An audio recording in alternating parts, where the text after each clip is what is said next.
Hello and welcome to Valentin Consulting's YouTube guest speaker series. I am Dr. Daisy Valentin and I am the CEO of Valentin Consulting. And I am thrilled to have you here listening and learning about our dynamic YouTube channel where we host our exclusive guest speaker series.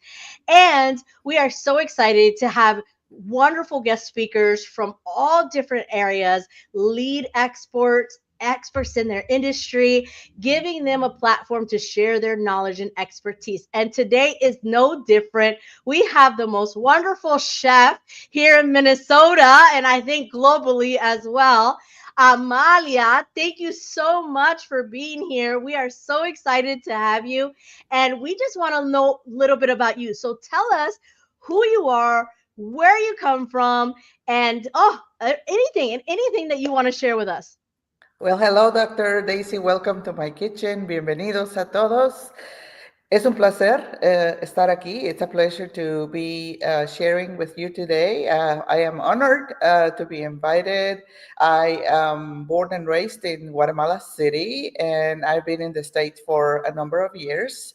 I had a first career in international banking before I transitioned into full-time entrepreneurship.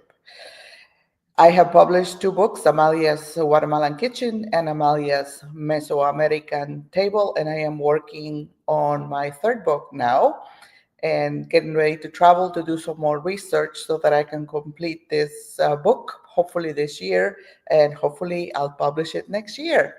Within that, I am a storyteller. I use cuisine as a platform to educate corporate America on the nuances of the 21 Latin American countries. Um, Being Guatemalan is a privilege and an honor because it gives me the centerpiece to, first of all, understand culture from first lived experience. And from there, I have been fortunate to travel to most of the 21 countries to get closer to the food, the culture, the markets, and have conversations with people of all walks of life and try to better understand the culture of each country and region as well. I am a consultant to food and beverage companies. I do product development. I help them get closer to the Latin culture. I bring cuisine to illustrate an example, perhaps tell a story behind it to make it more familiar with the environment that I may be in, whether it's marketing or it may be a presentation in front of a group of executives. So for me, food is a way that taps into the memory, the emotion, and our identity. Well, my grandmother always told me that food is when you know food, food is in the heart. Isn't that true? Absolutely. When you know Absolutely. food culture is in the heart. Like you know what it is when you know good food, right? So I love the fact that you use storytelling.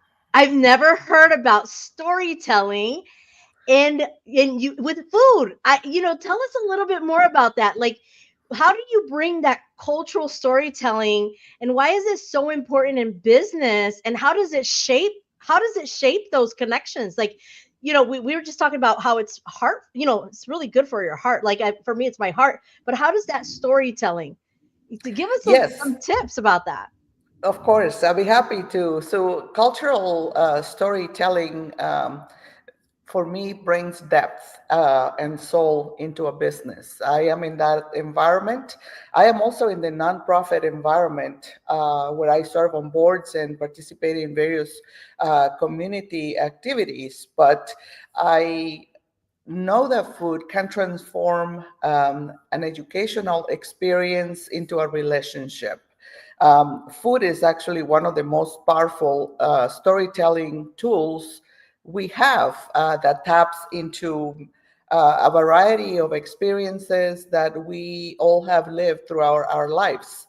So as an example, through a single dish, for example, Hmm. we can evoke, we can talk about history, we can talk about migration, we can talk about tradition, and so on. So, as this translates to business, when companies incorporate these stories meaningfully, they create lasting impressions and emotional connections that go beyond the product or service. So doesn't that help many companies want to incorporate like a diversity using the culinary experiences, but struggle with authenticity? Does that where you kind of like bring that where it also shows like diversity, equity, and inclusion through the culture of the dishes? Like you mentioned, you show history, you talk about the history behind the dish. I've seen many of your shows. She's on the Today Show, I believe, right? You're on the Today Show. I believe you're on the Today Show. Is the Today Show? Which No, one I is am. it? It's I contribute to a variety of local TV stations, WCCO, which is CBS Minnesota, Yes. Twin Cities Live, occasionally on Fox I'm 9. called I'm manifesting that you're gonna be on the Today Show. That I'm is my manifesting goal. that. That is my goal. I hope that So that if happens. if anybody hasn't watched her stuff, you got to go do it because you show this piece, and I want you to talk just a little bit about it because you mentioned this, how it shapes their diversity using the culinary experiences and authenticate it in the struggles with them authenticating it, and that is really good because you've grown, you've shared something that many people never thought about in their businesses. Yes. So tell us about that. Yes. So, I always say for people who want to better understand and appreciate cultures, people can start by engaging cultural insiders, people who live and breathe the traditions, and that is us chefs, artisans, culture bearers of different kinds who Hmm. understand the nuances of the culture. And so people can also go beyond surface level, representations of culture, and take time to understand the why behind a dish. And that's why I like to tell stories, because along the lines, I can talk about ingredients, the rituals, the techniques.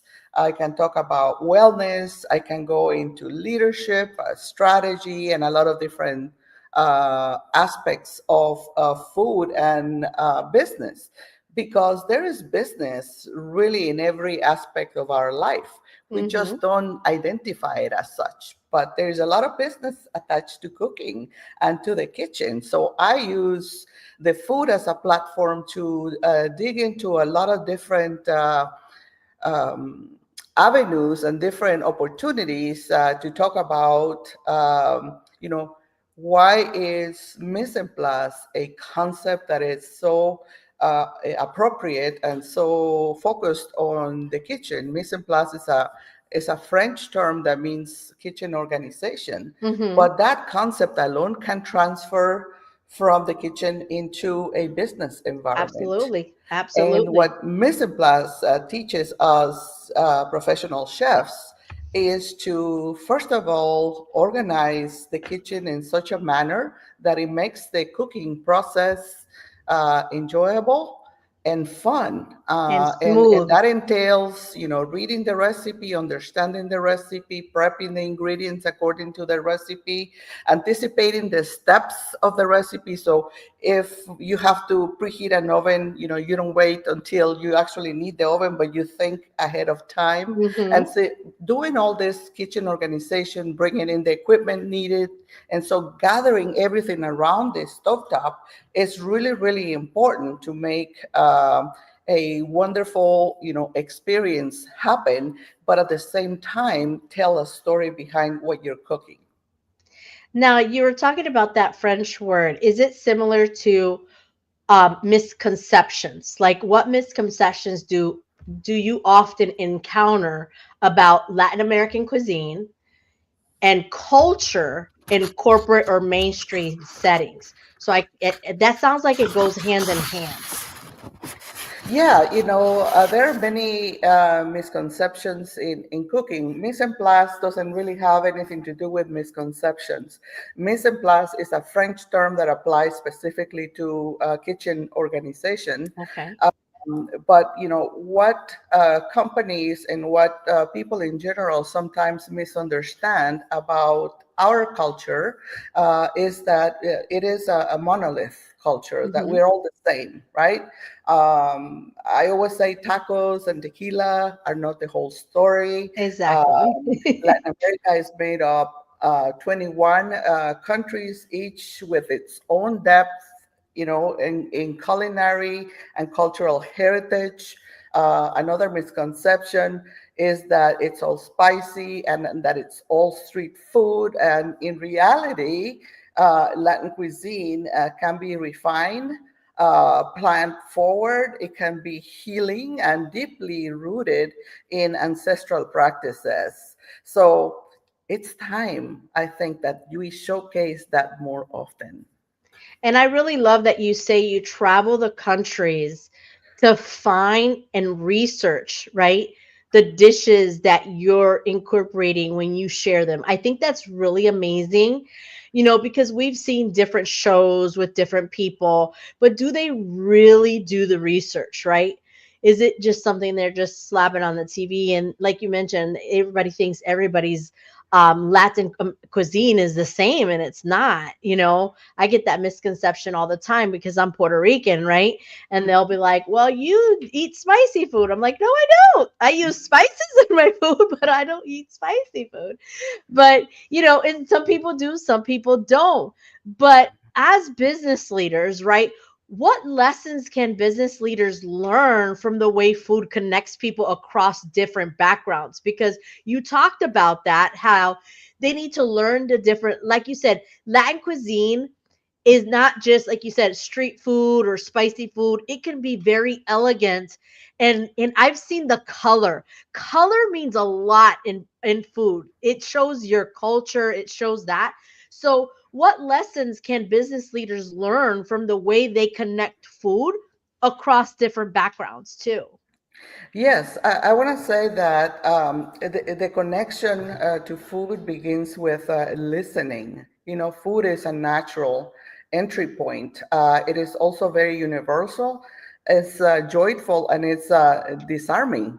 So people around the table often feel compelled to be in there because the food looks absolutely wonderful. Hmm. They want to taste it because they want to try something delicious, and B, they want to learn a little bit about it because they think, well, I've had this dish before, but this food looks similar but quite different. Hmm. And that's the way cuisine is, especially in the Central America region. So Hmm. the connection, I go back, begins with listening.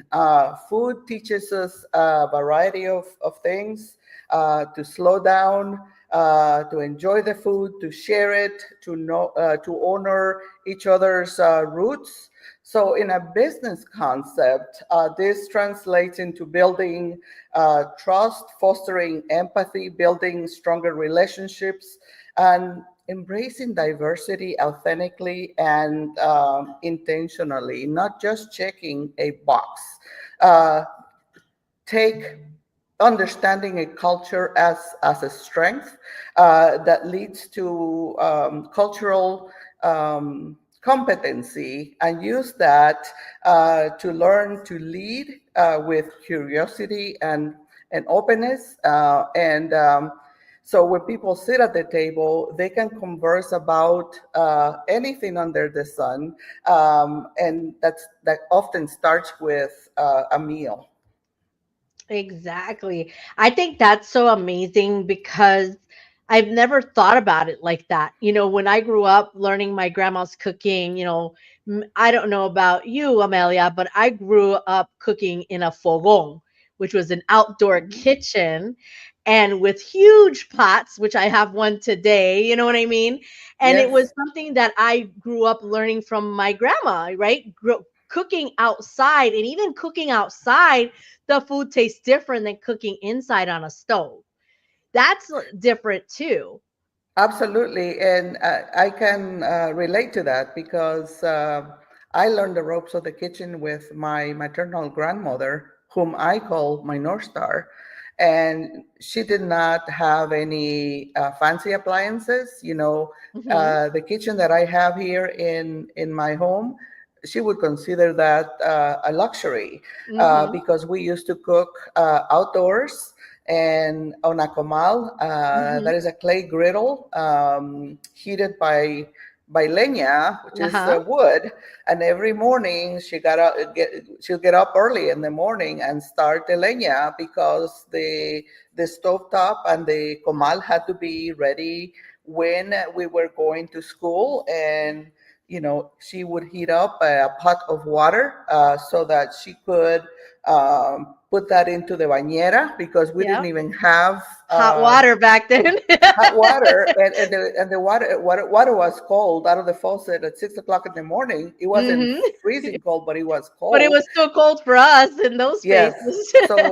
So I grew up seeing a lot of what I call artisan and natural things, and Hmm. that is the reason why I love to tell stories because food starts with artisan cuisine. It starts with original cuisines, which are the cuisines that our native ancestors that were there before colonial times and before any kind of migration existed. Food has existed since the beginning of time, and it has evolved through time into modern times. And our Latin cuisine has really been expanding too, because people just want to learn more and more and more. And I love the fact that you blend that in with storytelling, with sharing a culture, and even more. Now, as you're incorporating culture into a business strategy, I heard you say you do a lot of coaching, you help with, nonprofits, but you also are board, things like that. So, what type of business strategy isn't just about trends? It's all about impact, right? So, what are some of those examples that companies that are doing this well that you've seen evolve? I mean, we might not be able to say their names here, but you might have an aspect of who has taken what you've shared with them and shown them, and showing that it's not just a trend but an impact to build a business strategy. Yes, so I work with a variety of companies, in some instances with ERG groups Mhm. during different times of the year. That can start with, celebration of the new year to bring and recognize employees. I've gone into companies and I have done activities indoors to recognize or to bring groups together on their gathering to learn about cuisine, but also to learn about cuisine to expand into the cultural aspect of Mhm. this. So what I have seen is that companies that embed cultural intelligence, that I call, into their DNA, Mhm. um, not just marketing campaigns are the most successful ones. I've worked with organizations that celebrate Latin heritage, for Mhm. instance, through food storytelling in a variety of ways, and this helps increase employee morale and inclusion because when people see themselves reflected in the food, in the practices of the business, they feel included, and inclusion can lead to higher productivity as we know it. I've also seen hospitality brands leverage local food culture to elevate guest experience and show the respect for the place, the respect for the people. All Mhm. these activities, if they are done in an intentional way, uh, lead to purpose, right? So Yes. rather than adopting a celebration for Latino or Hispanic Heritage Month celebration, which Mm-hmm. happens only once a year, being Exactly. intentional means adopting these practices and use them throughout the year, not only once a year, and Yeah, not only as continually, right? Like exactly, continually. and not as marketing, opportunities, but actually intentional connection opportunities to build stronger relationships with the employees. And that's good that you say that because, me working, I've worked in the university sector where there's ERGs and we've incorporated that so people can see the different cultures. But also I've worked in the hospitality in the hotel industry. And I've noticed exactly what you mentioned is in the hotel industry, especially specific hotel chains will cater their hotel to the location that they're at. And I never thought about this until you said it now, because now I realize that they take the food and the culture in consideration, especially when they're designing the hotel, not just with the restaurant that's in the hotel, but the design. Like when you walk into the hotel, you feel like you're in that space, right? Like they cater to the culture of that space. It's really interesting because I've been to like Texas, for instance, and I'll walk into a hotel and you see how it caters to the Texan culture or the different diversity cultures that are in Texas. And I never thought about that before. And that's really good for people to see, to think about that when they're staying somewhere, what they're seeing is not just like you said a trend, but an impact of sharing like the culture all the time of where that space is. Now, we're getting close to the end, so I got a couple more questions, but hopefully we can get to them. What advice would you give to businesses looking to integrate cultural elements into their not brain, brand, into their brand or operations in a meaningful way? Like you said, with food, it's so amazing. So what kind of advice can you give someone out there? Yes, I would say go beyond surface level representation and take time to learn the why behind a dish. Understand the nuances of the 21 countries, even if it's initially superficially. Hopefully that will entice you to learn a little bit deeper. Also co-create experiences with these experts in culture rather than appropriating the culture. It's about honoring, not borrowing. Mm-hmm. Absolutely. Now, we know you are coming up with another book. What's next for Amalia Latin Gourmet? And how are you evolving your business to continue creating impact? I know you're coming out with a third book, but what else can we expect to see Amalia's Latin Gourmet coming soon? Well, Dr. Daisy, right now I am participating in the Favorite Chef, which is a national contest. And I want to mention that because I need everyone's support and participation to win. We're just in the first round. We're going into through two more rounds, and the first cut is this Thursday. So I wanted to mention that. But beyond that, I do the contest because I'm supporting the James Beard Foundation, Mm-hmm. and that supports the restaurant industry and so on. It is a good thing to do. This is a voluntary thing. I like to challenge myself on top of that.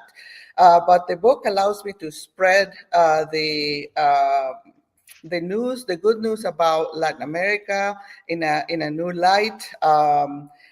When I published my second book, I said to myself, I still have a lot more to say, so I'm saving that for the third book. So that work expands into the work that I am already doing, and I use those books as a platform to educate and to speak, because many of my or most of my um, my recipes have stories behind them, but it goes beyond that. It goes into culture, it goes into history, and it goes into nuances as well. So I'm expanding my cooking experiences into virtual, which this was actually a pivot that was born during the pandemic, and it Mm-hmm. continues today. So I do hybrid experiences, sometimes only virtual, and these are now nationwide. Awesome. And I am looking into expanding into products, more digital content. I am reviving my YouTube channel, and so I've been doing a lot of filming today, and so it's a renaissance. I look at this as an opportunity to revive, to relive, and to bring new content and to bring innovation into what I am doing. I am very focused on partnering with corporate America nationwide, and to expand my vision, which remains the same, to elevate Latin culture through the power of food and storytelling, because when we understand each other's roots, we build stronger and more united communities. And that is amazing. And how can they vote for you? Is the thing. If you are watching this, vote, vote, vote before Thursday. We need her to be in that cut. So, how can they vote for you? Yes, and actually they can vote every day. Oh, wow, amazing. Not through Thursday. The first cut is on Thursday, and then Okay. there are two more rounds after that. But they can go to my Instagram account, Amalia Moreno-Damgaard. And then they will, through my link tree, they will find a link to favorite chef, as well as more information about my books, about my work, and everything else.